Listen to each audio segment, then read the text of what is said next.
Bismillahirrahmanirrahim. Assalamualaikum warahmatullahi wabarakatuh.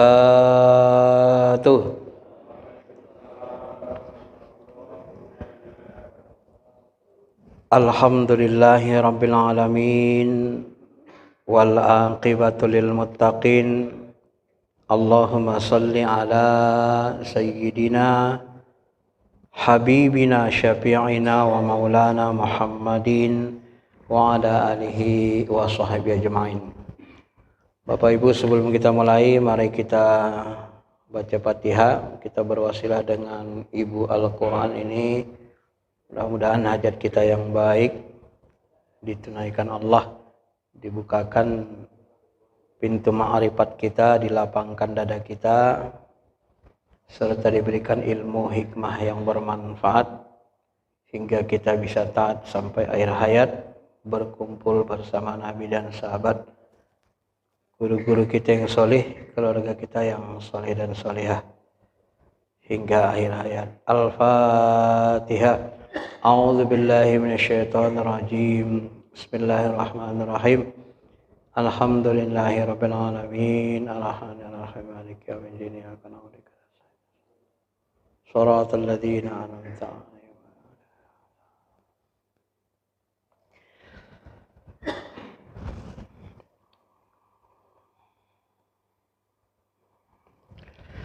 Bapak Ibu yang dirahmati Allah Subhanahu wa taala,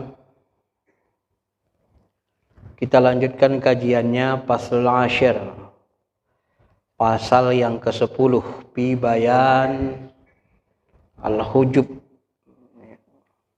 zulmaniyah wan nuraniyah, penjelasan tentang hijab-hijab kegelapan, zulmaniyah, dan hijab-hijab cahaya. Dari judulnya ini kita ketahui hijab kita kepada Allah itu tidak hanya kegelapan, cahaya pun menjadi hijab. Cahaya itu kadang-kadang diartikan ilmu. Ilmu itu apabila kita menghadap Allah, sebenarnya kita tidak usah memfungsikan ilmu kita. Kita kosong saja, hanya kosong hati kita, hanya menghadap Allah saja. Ilahi anta maqsudi wa ridhoka matlubi. Kalau di dalam munajat begitu, supaya khusyuk. Jadi nggak usah mikir-mikir ilmunya, nggak usah lagi sholat ngaji, mikirin bab ini bab itu, nggak usah. Jadi hijab juga ada. Qala Allah Ta'ala, wa man kana fi hadhihi a'ma fahuwa fil akhirati a'ma wa adallu sabila.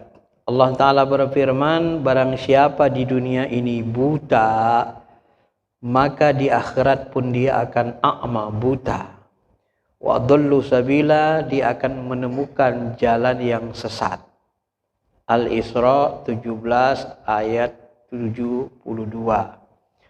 Wal muradu minhu, yang dimaksud dengan ayat ini, minal omyi. Jadi yang dimaksud dengan omyi, yang dimaksud dengan buta di sini adalah omyul qalb, yaitu butanya hati.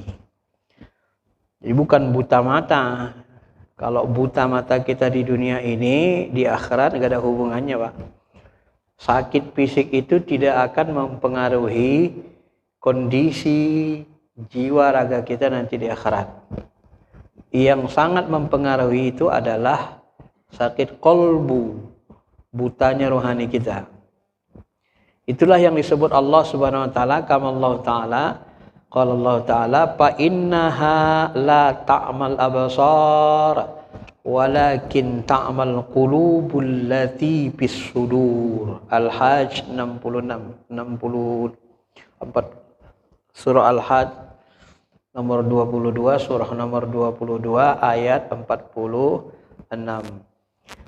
Allah Ta'ala mengatakan, sesungguhnya bukan absar, bukan mata yang buta, tetapi yang buta adalah qulub, hati yang buta, yang letaknya di dalam dada. Kan dalam ilmu tasawuf itu yang paling luar disebut sadrun, dada. Di dalam dada itu ada qalbun, hati. Di dalam qalbun itu ada namanya fuad, mata hati. Di dalam fuad ada namanya nanti lubbun, inti hati atau inti ruh. Ada lagi yang mendalami sampai kepada sir dan seterusnya. Ma'asyiral muslimin, Bapak Ibu yang dirahmati Allah. Kemudian beliau melanjutkan wasababu umyil qalbi, ya. Di sini wasababu aimahi, yang menyebabkan orang buta adalah zulumatul hujub. Gelapnya hijab-hijab. Ya. Wal ghaflah, lalai. Sering kita lupa sama Allah, itulah yang membuat hati kita terhijab dari Allah. Wan nisyan, lalai, lupa sama Allah. Kenapa kita terhijab dengan kegelapan, sering lupa kepada Allah? Salah satu penyebabnya adalah bisa babi bu'dal ahdi min rabbih. Karena kita melupakan atau jauh dari mengingat janji-janji kita di alam lahud itu. Alastu bi rabbikum qalu bala syahidna. Karena ruhani kita melupakan itu. Ruhani kita di dalam sangkar jasmani ini ditarik-tarik oleh lapisan ruh, kemudian ditarik-tarik kebutuhan jasmani. Jasmani kita bisa melihat, pingin melihat dunia, bisa makan, pingin makan yang enak, bisa berjalan, pingin berjalan kemari, kesana kemari, sehingga dia lupa dengan perjanjiannya kepada Allah. Disibukkan dia dengan anggota jasmaninya, ruh kita ini. Maka menyebabkan ruhani kita gelap. Banyak lupa, gelap. Ya, lupa dengan janji taat.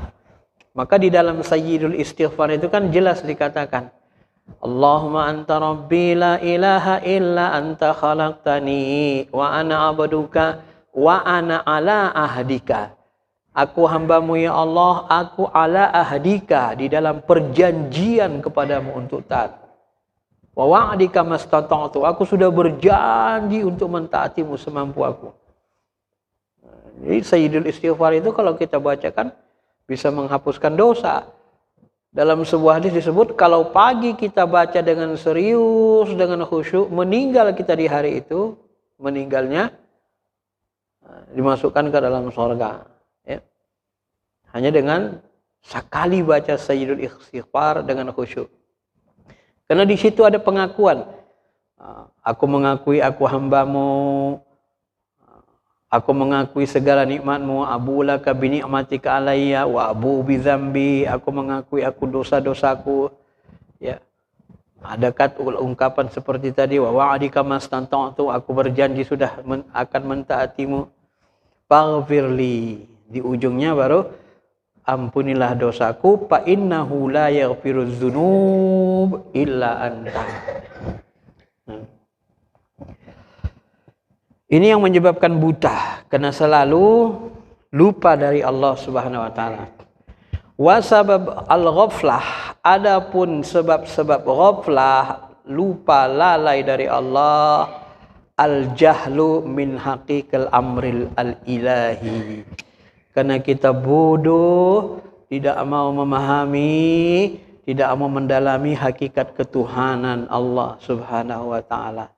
Tak berusaha kita untuk betul-betul mengenalinya, hakikat Allah, hakikat perintah-perintah Allah Subhanahu wa taala, kemudian hakikatnya, ya. Kemudian dilanjutkan lagi, wasababul jahli istila'us sifat. Adapun sebab kebodohan adalah istila'us sifat. Di sini disebut kita diistilah, dikuasai as-sifat al-julmaniyah, dikuasai sifat-sifat julmaniyah, sifat-sifat kegelapan, sifat-sifat yang buruk. Nah, ini membuat kita menjadi bodoh. Apa itu sifat-sifat yang buruk? Kal kibar, kita menjadi sombong, wal hiqad, hasad, dendam, ya. Hati dendam sama seseorang, wal hasad, dengki, wal bukhl, bakhil, ujub, ghibah, suka menghibah orang lain, namimah, mencela, mencaci orang lain, wal kadzib, wal kizbun, wal kadzib, dan suka berdusta, berbohong. Wa nahwu dzalika minadz dzamaim, dan sifat-sifat yang tercela lainnya. Ya. Ini yang membuat kita jahal, jadi bodoh. Karena kita banyak dosa kan. Akhirnya kalbu kita menjadi bodoh. Orang bodoh itu siapa? Kata Nabi, al-kayyis man dana nafsahu amila lima ba'dal maut. Orang yang cerdas itu orang yang mau beramal untuk sesudah mati bekalnya. Orang yang bodoh yang tak mau beramal, ya dengki-dengkian, iri, hasad. Capek kita yang ngurus-ngurus gitu aja. Kalbu kita terarah ke yang sia-sia, ke dosa semua. Ngapain kita dengki-dengki? Ngapain kita sombong-sombong? Apa yang mau disombongkan? Wong kita dari setetes yang hina kok. Dulu hadir ke bumi nggak bawa apa-apa. Mati pun kita nanti bawa kain kapan ya. Mobil kita tak bisa kita bawa. Rumah kita nggak bisa kita bawa. Lalu apa yang mau disombongkan?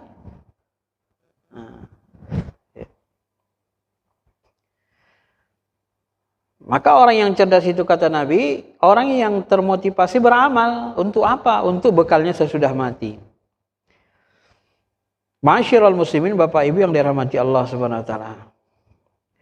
Wa sababu tanazzuluhu ila asfalis safilin hadzal sifat. Nah, inilah yang membuat kita menyebabkan turunlah kita ke asfalas safilin, ke tempat yang paling rendah. Summa radadanahu asfala safilin.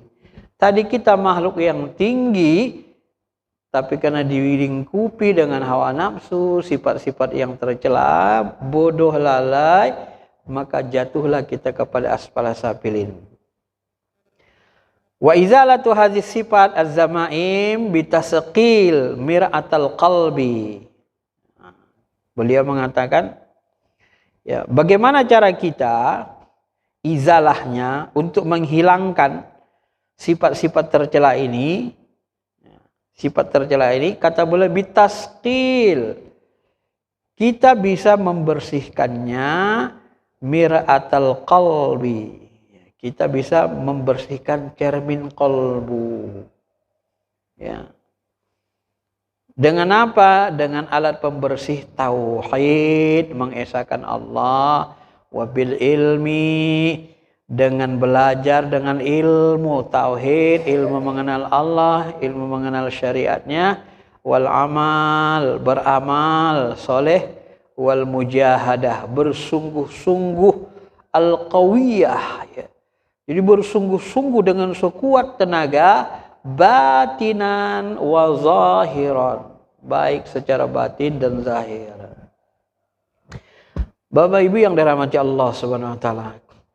Maka sufi-sufi besar itu seperti Imam Al-Ghazali, termasuk Syekh Abdul Qadir Jilani ini, apa yang mereka lakukan coba? Syekh Abdul Qadir Jilani ini diriwayatkan dia itu masuk ke hutan sampai beberapa tahun berjumpa Nabi Khidir.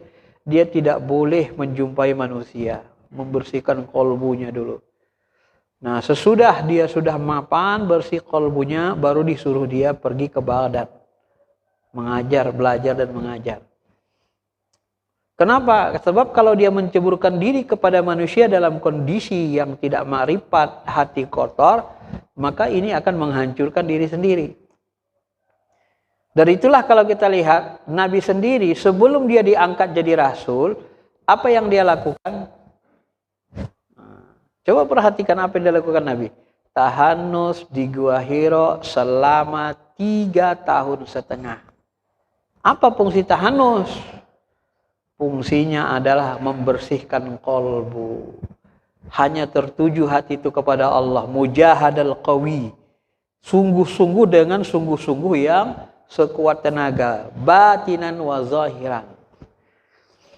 Imam Al-Ghazali bertahun-tahun dia tinggalkan jabatan rektornya. Dia mau ujlah dulu. Bersihkan kolbunya. Sesudah bersih kolbunya, baru dipaksa lagi dia menjadi rektor. Kalau enggak mau dipenjara anak istrinya. Akhirnya dia terima lagi. Tapi di dalam kitab Munkit Dolal dia katakan apa? Apa beda aku Al-Ghazali yang dulu dengan sekarang? Yang dulu Ghazali ini debat untuk gagah-gagahan, penuh dengan ria, ujub, sombong, menghantam ahli filsafat. Tetapi Ghazali yang sekarang tak merasa lagi seperti itu. Nah, inilah bedanya, Pak. Sesudah dibersihin kolbu. Maka dari itulah jangan heran kita ketika Sunan Bonang didatangi Sunan Kalijogo, dia pingin mengikuti jalan kewalian, ya disuruh bersihin hatinya. Di kali itu berbulan-bulan kan. Nggak boleh hati kita tergantung kepada selain Allah. Memang begitu caranya. Maka sekarang ini kan dibuat oleh ulama dengan istilah sulu. Sulu 40 hari, 4 bulan. Sulu seminggu. Minimal 10 hari kalau nak sabani. 40 hari itu apa? Nggak usah ingat yang lain kecuali Allah saja. Itulah rekreasi kita. Itulah cara kita membersihkan. Kenapa? Karena Allah ini, Pak, tak mau dia diduakan. Begitu kita nyambil-nyambil, gak suka dia. Mana ada orang yang mau diduakan? Paling bagus itu supaya kita merasakan kenyataan, tinggalkan semua dunia nih. Putuskan hubungan kita sama dunia dulu.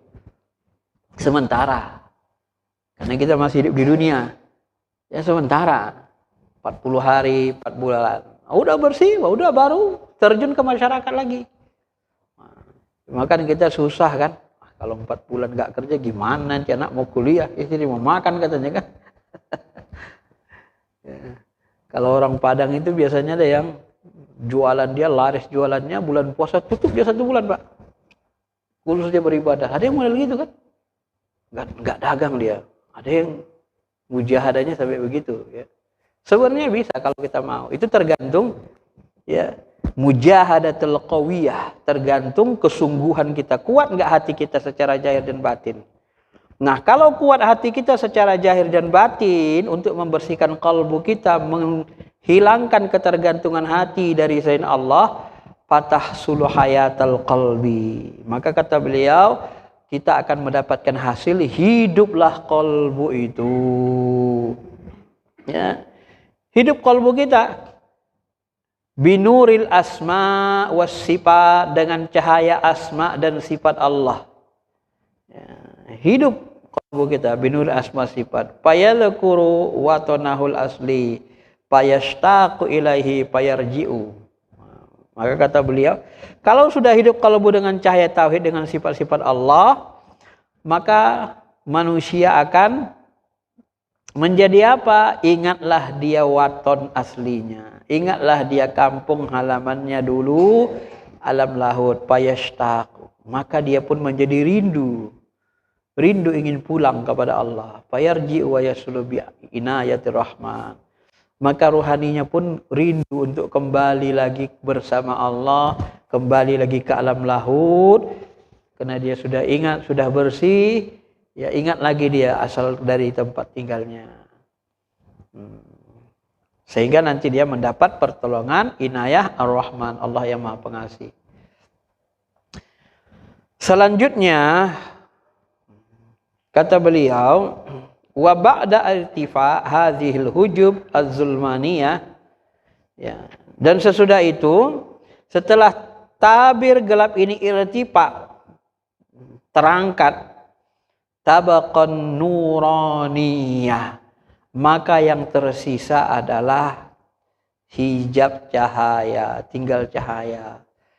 Udah bersih tapi tinggal cahaya, gelapnya udah hilang, tinggal hijab cahaya. Maka kemarin kalau ada jemaah yang nanya, Ustaz, saya zikir itu kadang-kadang nampak cahaya gini-gini terang, itu masih hijab, bukan Allahnya. Terusin gitu ya, hijab cahaya masih itu.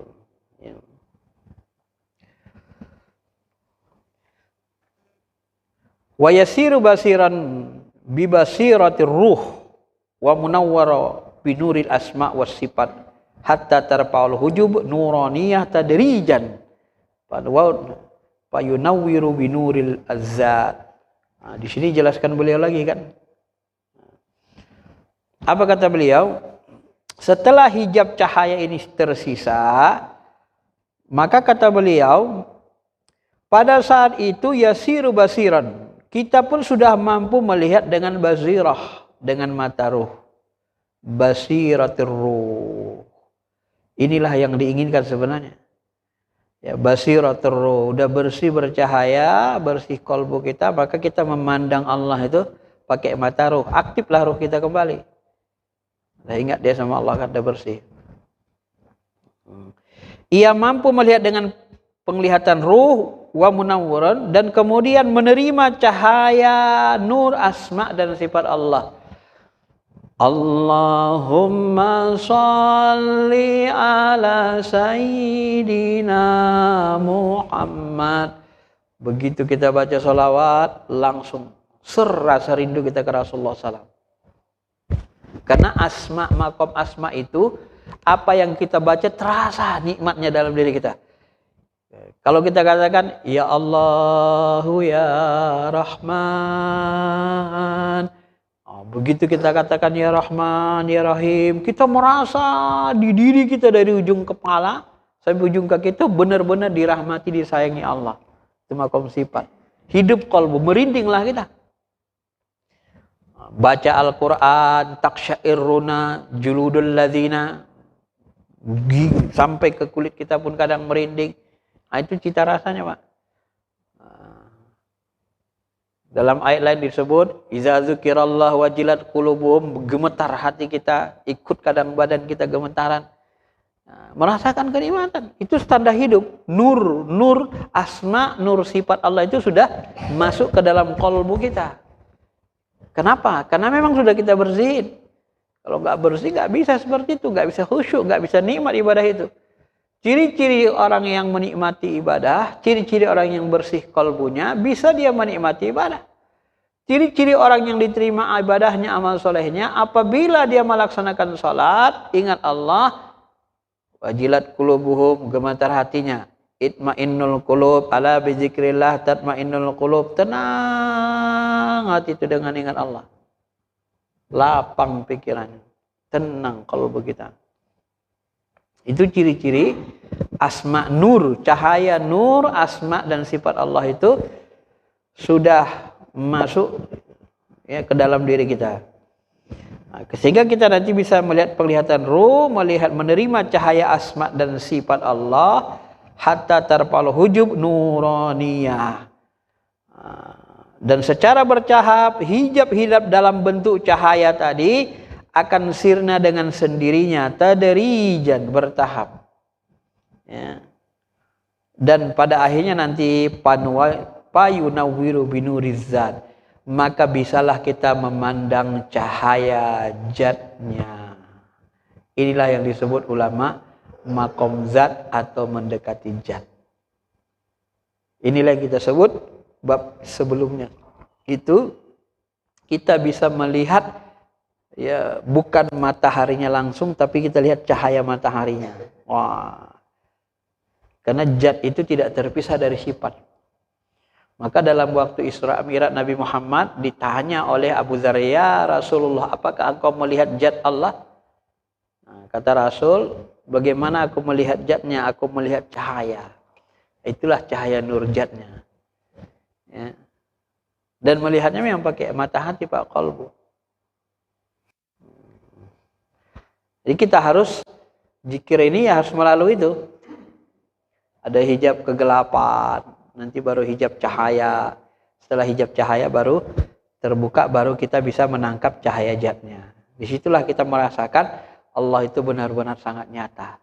Kita pandang dengan mata qalbu kita, sehingga ainama tuwallu fasamma wajhullah. Kemanapun kau hadapkan wajah ruhmu, hatimu, kau akan melihat wajahnya. Maka Ibnu Abbas dalam satu riwayat menafsirkan yang dimaksud dengan wajah di situ zatnya. Karena kita menyaksikan. Maka pengenalan Allah manusia kepada Allah ini, ayat-ayat tentang Allah itu kan banyak. Untuk orang awam, ainallah fis sama, di langit. Untuk orang awam. Untuk orang yang lebih tinggi lagi, ya, wa nahnu aqrabu wa huwa ma'akum aina ma kuntum, dia menyertaimu dimanapun kau berada. Ada lagi yang modelnya ainama tuwallu fasama wajhullah, kemanapun kau hadapkan wajahmu situ wajah Allah. Kita melihat nur zatnya. Kemanapun, nggak bisa kita berpaling. Tergantung makom rohani kita. Jadi variasi basirah itu, pandangan rohani itu digambarkan Allah dalam banyak ayat. Wa nahnu aqrabu ilaihi min hablil warid. Itu juga bahagiannya. Kami lebih dekat dari urat lehermu. Itu kita sudah merasa bahwa yang mengendalikan diri kita ini Allah. Kuntu basarahu, aku menjadi matanya yang dengannya dia melihat, akulah yang menjadi telinganya yang dia gunakan untuk mendengar. Dalam hadis Sahih Bukhari disebut versi yang seperti itu. Bapak Ibu yang dirahmati Allah Subhanahu wa taala. Kemudian wa'lam anna lil qalbi fil batin ainaini. Ini boleh jelaskan lagi lebih rinci. Ketahuilah bahwa kalbu kita ini, ya, yang ada di dalam batin kita, dia memiliki ainaini, dua mata. Jadi kalbu kita ada dua mata. Yang pertama ainas sughra, mata kecil. Yang kedua ainal kubra, mata besar. Ainal sughra tusyahid tajalliyatis sifat binuril asma'i was sifat. Mata kecil, mata hati kita kecil, mampu menyaksikan tajallinya, nyatanya sifat-sifat Allah dengan cahaya asma dan sifatnya. Itu disebutnya. Mampu menyaksikan Allah dengan cahaya. Penglihatan mata kecil ini, kata beliau, ila intaha alam ad-darajat. Ini berada di alam derajat. Alam derajat itu berkaitan dengan dosa, berkaitan dengan pahala, derajat berkaitan dengan surga. Maka nanti kalau izin Allah terkasaplah kita. Ini kalau izin Allah. Di alam derajat itu bisa terkasap, terpandanglah kita jannatul ma'wa, jannatul naim, jannatul firdaus. Inilah yang dilihat salah satu sahabat Hujaifah. Sebelum dia wafat, mati syahid, dia lihat ke langit, terpandangnya lah surga Firdaus. Lalu dia katakan kepada Nabi, ya Rasul, aku memandang Firdaus. Coba lihat lagi ke atas. Ya, aku memandang ya Rasul, Firdaus. Kata Rasul, pertahankan kalbumu seperti itu. Maka dia perang, langsung masuk syahid. Riwayat ini dicatat Imam Al-Ghazali dalam kitab Ihya Ulumuddinnya. Ya. Terkasap sama dia, terpandang. Bapak Ibu yang dirahmati Allah Subhanahu wa taala. Yang kemudian wa'inul kubra. Yang kedua adalah mata besar. Tusyahid tajalli anwar zat fi alam Allahu. Nah, mata besar ini menyaksikan tajallinya cahaya zatnya. Jadi cahaya zat Allah disaksikan di mana? Fi alam lahu, di wilayah ketuhanan, muhitum bi kulli syai', yang dia meliputi segala-galanya. Ya. Wa huwal qurbah binurit tauhid ahadiyah, dan dia termasuk alam qurbah dengan tauhid ahadiyah. Ya, dengan cahaya tauhid Allah yang esa, yang tunggal. Wa husulu hadzal muratib lil insan bil maut. Dan ini hanya bisa dicapai apabila kita mengalami kematian bil maut. Dengan cara mati dulu. Kalau untuk mencapai tingkat ini.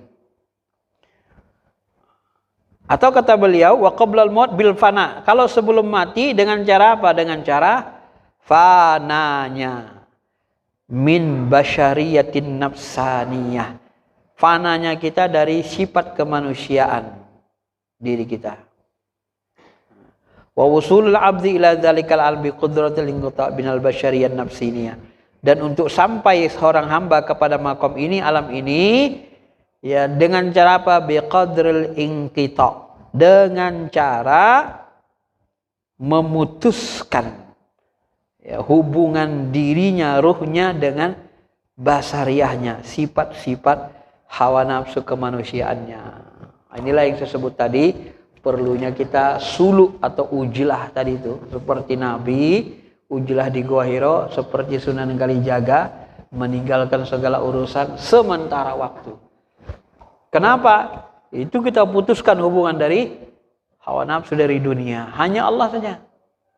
Nah, kalau kita berani memutuskan hubungan itu, maka barulah kita masuk ke makom anwaruzat, memandang cahaya zatnya.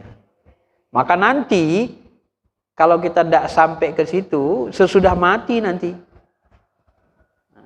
Sesudah mati. Kalau masa hidup ini harus fana. Maka orang zikir itu fana itu ya kayak orang mati kan? Iya, kayak orang mati. Matanya pucat, wajahnya pucat ya kayak orang mati. Diam aja. Ya. Dia kok Allah saja kan, tidak ke yang lain.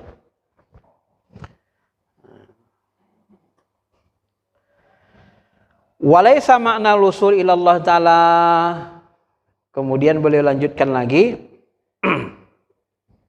Dan wusul pada Allah Ta'ala di sini tidaklah seperti bertemunya jasad dengan jasad. Min kibali usulil jisim dengan jisim.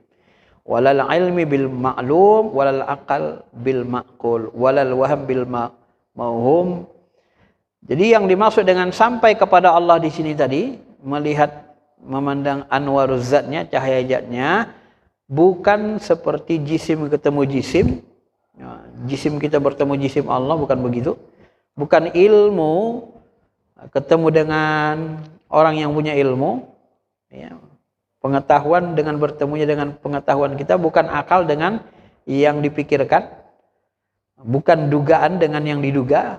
Pamaknal wusul, makna wusul di sini adalah biqadril inqita min ghairi bila qarbin wala ba'din wala jihatin wala maqabalatin wala tisal wala pisal. Fasubhana min man fi dhahrihi wa khifaihi wa tajalliyati wastatirahi wa fi ma'rifatihi dan seterusnya. Nah, beliau mengatakan ini maksud dengan usul pada Allah di sini adalah lepas kita dari selain Allah, tidak dekat tak jauh, tanpa arah dan berhadapan, tanpa bertemu, tanpa berpisah. Maha suci Allah yang kesamarannya terdapat pada zahirnya dan penampakan dirinya dalam ketertutupannya serta kekhususannya pada keumumannya. Paman hassala zalikal ma'na fid dunya wa hasiba nafsahu. Siapa ya saja yang mencapai derajat ini di alam dunia, ya, maka dia wahasaba nafsahu qabla yuhasib bahwa minal muflihin, maka dia akan menjadi orang yang beruntung dan dia menghisap dirinya sebelum dihisap Allah.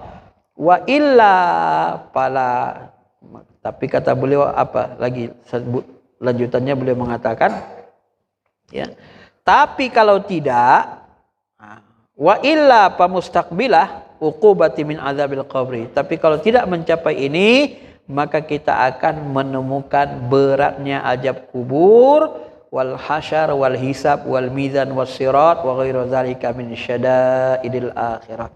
Maka kita akan menemukan hisab yang berat, kita akan bertemu dengan pertanyaan kubur, azab kubur, hasyar, bertemu, ya, padang mahsyar, hisab, mizan dan siratal mustaqim dan seterusnya dari fase-fase kehidupan akhirat. Jadi Bapak Ibu yang dirahmati Allah Subhanahu wa taala, intinya untuk mengenal Allah itu tidak bisa tidak. Yang pertama memang kita harus membersihkan kalbu, membersihkan ruh kita, membersihkan dari segala sifat yang jelek sampai hilang hijab kegelapan. Setelah hijab kegelapan hilang, tinggal hijab cahaya. Kebaikan-kebaikan itu pun menjadi hijab bagi kita masih. Sampai kita teruskan perjalanan, sampai kita putus keinginan kita dari sifat-sifat manusiawi. Putus hubungan kita dari hawa nafsu. Hanya Allah saja semata-mata, tidak ada yang lain di hati kita, kalbu kita kecuali Allah. Barulah nanti kita mencapai makom ma'rifat, menyaksikan anwarul jat, cahaya jatnya. Itulah yang disebut Allah dalam surah Al-Kahfi, wa man kana yarju liqa'a rabbih falyamal amalan salih wa la yusyrik bi'ibadati rabbih ahada. Siapa yang yarju berharap, roja liqa bertemu. Ya. Ada orang suka jemaah-jemaah liqa kan. Liqa kita yuk ketemu kopi darat COD kan. Barang siapa yang ingin bertemu kepada Allah liqa, falyamal amalan soleh. Syaratnya dia harus beramal soleh, buat baik, wala yusyrik. Dan dalam berbuat baik itu dia tidak menginginkan apapun, tidak mensekutukan kepada Allah apapun. Bi ibadati rabbi ahada, dengan apapun. Maka ibadah orang yang mau sampai kepada Allah tidak boleh mengharap pahala, tidak boleh mengharap surga. Kalau masih pingin pahala, pingin sorba, pingin lapang rezeki, nggak bisa usul. Masih terhijab, namanya hijab cahaya. Ya. Boleh nggak begitu beribadah? Dalam syariat boleh, tapi itu hijab cahaya. Kalau untuk sampai ke Allah nggak bisa. Ibtigha'a wajhillah, yang kita harapkan hanya wajah Allah. Amalan ikhlas itu selalu diungkapkan Allah dalam bahasa Quran, ibtigha'a wajhillah. Mereka hanya mengharapkan wajah Allah. Itulah super ikhlas, yang sebenar-benar ikhlas. Maka di dalam ajaran tasawuf, apapun yang kita amalkan dari amalan sunnah, amalan wajib, amalan-amalan yang diajarkan Nabi, semuanya karena Allah. Salat duha karena Allah, bukan karena pingin rezeki. Baca Yasin, baca Quran, ya karena ingin berdialog sama Allah saja. Salat juga begitu. Apapun yang kita lakukan. Nah, ketika saatnya kita butuh sesuatu, ya minta. Ya Allah, aku butuh ini. Nah, ini ilmu tasawufnya, Pak. Jadi Ustaz cemana? Enggak boleh kita mengharapkan surga. Mengharapkan supaya lapang rezeki kita salat duha. Boleh. Secara syariat boleh. Tapi level ruhaninya masih di bawah. Nah, masih di alam derajat. Innamal a'malu binniyat. Segala amal sangat bergantung kepada niat. Kalau niatnya pingin surga, ya dikasih Allah surga. Dikasih sama Allah. Maka kita berbuat baik tergantung niat kita aja. Ya. Pingin kita sedekah, pingin apa? Dibalas Allah cash sedekah kita. Sedekah 10 kali lipat, kali 70, kali 700. Ya, niat kita seperti itu. Ya, mudah-mudahan dibalas Allah. Kalau dibalasnya ada, enggak dibalasnya juga kan? Enggak cash di dunia maksudnya. Ada yang orang menduniakannya. Sebenarnya enggak boleh. Melanggar ilmu tauhid sebenarnya itu. Ya, kalau kamu bersedekah pasti dapat disedekah. Enggak boleh, Pak. Wala tamnun tastaksir. Jangan kamu bersedekah ingin mendapatkan yang lebih banyak. Sebenarnya enggak boleh. Balasan akhirat yang boleh kita minta, ya. Dapat surga. Nanti kalau kita sebut, kalau kamu enggak mau sedekah, kalau kamu sedekah hari ini sekian-sekian, kamu nanti dikasih Allah rezeki dapat rumah. Ya kalau dapat dikasih Allah. Kalau enggak dapat, karena janji sedekah itu balasannya di akhirat, bukan dunia. Cuman sebagian orang ada di dunia kan. Makanya dia mengalami kesulitan orang seperti itu. Kalau di dalam sufi, tasawuf lebih tinggi lagi, enggak begitu. Ya sedekah aja. Karena Allah Ta'ala udah. Jadi cuman Ustaz, kita lagi susah, pingin ini. Ya kalau pingin sesuatu minta aja. Lagi beramal aja gitu loh. Lagi beramal karena Allah aja. Ya bataguna wajhullah. Nah, kalau lagi beramal karena Allah aja, enggak usah minta yang macam-macam. Ya. Salah satu orang kerasukan jin, ditempel jin, kenapa? Karena beramalnya untuk bisa kebal, untuk bisa ini. Nah, itu namanya kesaktian. Ya. Itu bukan tasawuf. Itu sebenarnya lebih kepada kebatinan. Yang tasawuf yang benar itu beramal ibtigha'a wajhillah. Nah, inilah dia yang disebut Syekh Abdul Qadir Jilani. Nah, cuman kadang-kadang orang enggak belajar tasawuf ini disamakannya dengan kebatinan. Dicampur. sama orang-orang tertentu sehingga tasawuf itu menjadi jelek dalam pandangan seseorang. Padahal kalau kita baca ini, ya Allah, luar biasa kan. Makanya kalau Syekh Abdul Qadir Jilani itu banyak kali karomahnya. Ya karena begitu, ruhaninya luar biasa. Amal solehnya nggak ada pingin apa-apa selain ibtigha wajhillah. Maka dia dapat wali kutub. Nah, tapi kalau dia doa langsung kayak sering. Apa yang diminta dikasih Allah. Kenapa? Seluruh amalnya untuk Allah Ta'ala. Ilahi anta maksudi warido kamatlubi. Ya Allah, kaulah yang kucari, ridhomu lah ya. Engkaulah yang kuhadapkan wajahku kepadamu. Inni wajjahtu wajhiya. Ilahi anta maksudi. Engkaulah maksud tujuanku. Warido kamatlubi. Ridhomu lah yang kucari. Inni wajjahtu wajhiya lilladzi fataras samawati wal ardh. Kuhadapkan wajahku kepada wajahmu yang menciptakan langit dan bumi. Yang terakhir, Bapak Ibu yang dirahmati Allah, saya ulangi, sarahkan sedikit ini. Jadi yang dimaksud dengan wusul di situ, sampai kita kepada Allah, nanti sampai kita kepada kondisi, ya kalau bahasa tasawufnya, bahasa ma'rifatnya di sini kan, biqadril inqata ala ghairi bila qarabin. Jadi Allah itu, ya, ini tinggi bahasa beliau ini.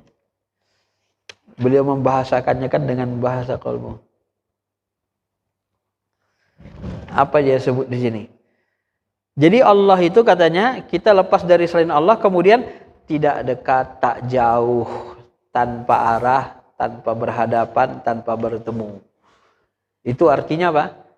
Itu artinya Allah itu muhitum bikulli syai'. Kita sudah merasakan dia itu ada di mana-mana, meliputi segala-galanya.